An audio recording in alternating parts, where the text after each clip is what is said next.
ಮಂಗಳೂರಿನ ಹಿಂದೂ ಕಾರ್ಯಕರ್ತ ಸುಹಾಸ್ ಶೆಟ್ಟಿ ಹತ್ಯೆ ಖಂಡಿಸಿ ಬಿಜೆಪಿ ಮುಖಂಡರು ಕಾರ್ಯಕರ್ತರು ಟೈರ್ಗೆ ಬೆಂಕಿ ಹಚ್ಚಿ ಪ್ರತಿಭಟನೆ ನಡೆಸಿದರು.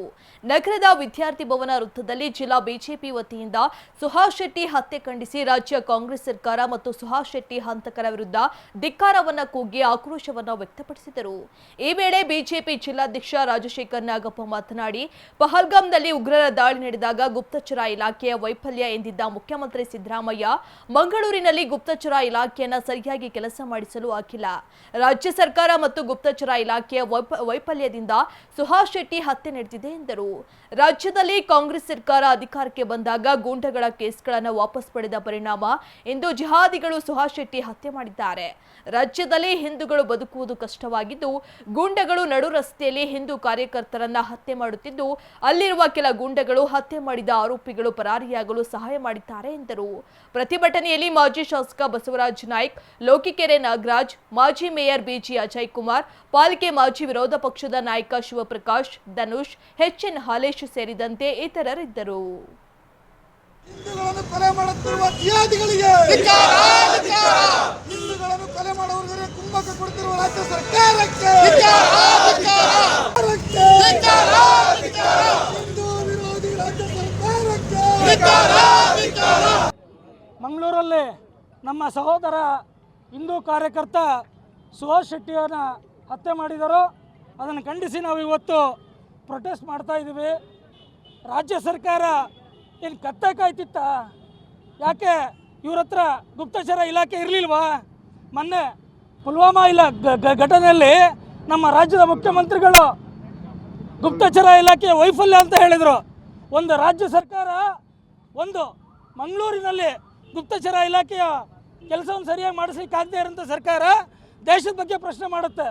ಈ ಒಬ್ಬ ಅವಿವೇಕಿ ಪಾಕಿಸ್ತಾನ ರತ್ನ ಇವನು, ಈ ಸಿದ್ದರಾಮಯ್ಯನವರು ಪಾಕಿಸ್ತಾನದ ರತ್ನ. ಇವರು ಏನು ISI ಏಜೆಂಟ್ಗಳಿಗೆ, PFI ಏಜೆಂಟ್ಗಳಿಗೆ ತಮ್ಮ ಸರ್ಕಾರ ಬಂದ ತಕ್ಷಣ ಏನು ಕೇಸ್ಗಳನ್ನ ವಾಪಸ್ ತಗೊಂಡ್ರೋ ಅದರ ಪರಿಸ್ಥಿತಿ ಇವತ್ತು ನಾವು ನೋಡ್ತಾ ಇದ್ದೀವಿ. ಇವತ್ತು ಹಿಂದೂಗಳು ಬದುಕೋದು ಕಷ್ಟ ಆಗಿದೆ. ಮುಸಲ್ಮಾನ ಗುಂಡಾಗಳು ಇವತ್ತು ನಡು ರಸ್ತೆಯಲ್ಲಿ ಒಬ್ಬ ಹಿಂದೂ ಕಾರ್ಯಕರ್ತನ ಕೊಲೆ ಮಾಡ್ತಾರೆ ಅಂದರೆ ಏನರ್ಥ? ಕೊಲೆ ಮಾಡೋದ್ರ ಜೊತೆಗೆ ಅಲ್ಲಿರುವಂಥ ಗುಂಡ ಮುಸಲ್ಮಾನರುಗಳು ಅವ್ರಿಗೆ ಪರಾರಿ ಆಗಲಿಕ್ಕೆ ಸಹಾಯ ಮಾಡ್ತಾರೆ. ಯಾವ ಕಡೆ ಹೋಗ್ತದೆ ಇದು ಇಡೀ ಈ ರಾಜ್ಯ ಸರ್ಕಾರ ಏನು ಮಾಡ್ತಾ ಇದೆ? ಇವರಿಗೆ ಲಾ ಆ್ಯಂಡ್ ಆರ್ಡರ್ನ ಮ್ಯಾನೇಜ್ ಮಾಡ್ಲಿಕ್ಕೆ ಆಗಲಿಲ್ಲ. ಯಾಕೆ ಕೂತಿದ್ದೀರಾ ನೀವು? ಇಲ್ಲಿ ಹೋಗಿ.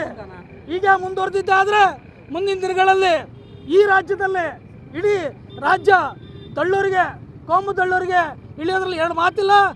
ಆಗುವಂಥ ಎಲ್ಲ ಅನಾಹುತಗಳಿಗೆ ರಾಜ್ಯ ಸರ್ಕಾರನೇ ನೇರವಾಗಿ ಹೊಣೆ ಆಗುತ್ತೆ. ಅದರಲ್ಲೂ ಕೂಡ ಏನು ಮುಸಲ್ಮಾನ್ ಗೂಂಡಗಳ ಕೇಸನ್ನು ವಾಪಸ್ ತೆಗೆಸ್ಕೊಂಡಂಥ ಸಿದ್ದರಾಮಯ್ಯನವರೇ ನೇರವಾಗಿ ಹೊಣೆ ಆಗ್ತಾರೆ ಅಂತ ಹೇಳಲಿಕ್ಕೆ ಇಚ್ಛೆಪಡ್ತೀವಿ ಈ ಪ್ರತಿಭಟನೆ ಮೂಲಕ. ಹಿಂದೂ ಧರ್ಮಕ್ಕೆ ಧಕ್ಕೆ ಆಗಿರ್ತಕ್ಕಂಥ ಘಟನೆ ಅನ್ನೋದನ್ನು ನಾವು ಇವತ್ತು ಕರ್ನಾಟಕದಾದ್ಯಂತ ಹೋರಾಟವನ್ನು ಮಾಡಿ ಸಾಬೀತನ್ನು ಮಾಡ್ತಾ ಇದ್ದೇವೆ.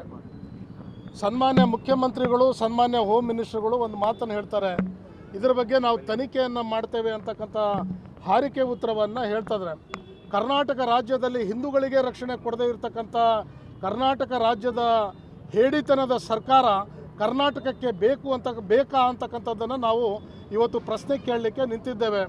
ಬರ್ಬರವಾಗಿ ಸುಹಾಸ್ ಶೆಟ್ಟಿಯವರಿಗೆ ಕೊಲೆಯನ್ನು ಮಾಡ್ತಾರೆ ಅಂದರೆ ಪ್ರಾಯಶಃ ಕರ್ನಾಟಕ ರಾಜ್ಯದ ಸರ್ಕಾರ ಇವರು ಮುಸ್ಲಿಂ ಗುಂಡಗಳನ್ನು ಬೆಳೆಸುವುದು ಮುಖ್ಯನ? ಕರ್ನಾಟಕ ರಾಜ್ಯದಲ್ಲಿ ಮುಸ್ಲಿಮೀಕರಣವನ್ನು ಮಾಡಬೇಕು, ಹಿಂದೂಗಳನ್ನು ದಮನವನ್ನು ಮಾಡಬೇಕು, ಹಿಂದೂ ರಕ್ತವನ್ನು ತೆಗಿಬೇಕು ಅಂತಕ್ಕಂಥ ನಿಟ್ಟಿನಲ್ಲಿ ನಿಂತಿರ್ತಕ್ಕಂಥ ಈ ಸರ್ಕಾರಕ್ಕೆ ಧಿಕ್ಕಾರ ಇರಲಿ. ಕರ್ನಾಟಕ ರಾಜ್ಯದ ಮುಖ್ಯಮಂತ್ರಿಗಳೇ ಮಾತೆತ್ತಿದರೆ ಮುಸ್ಲಿಂ ತುಷ್ಟೀಕರಣ, ಮಾತೆತ್ತಿದರೆ ಮುಸ್ಲಿಂ ತುಷ್ಟೀಕರಣ ಅಂತಕ್ಕಂಥ ಮಾತನ್ನು ಹೇಳ್ತೀರಿ, ನಮ್ಮ ಬಾಂಧವರು ಅಂತ ಹೇಳ್ತೀರಿ.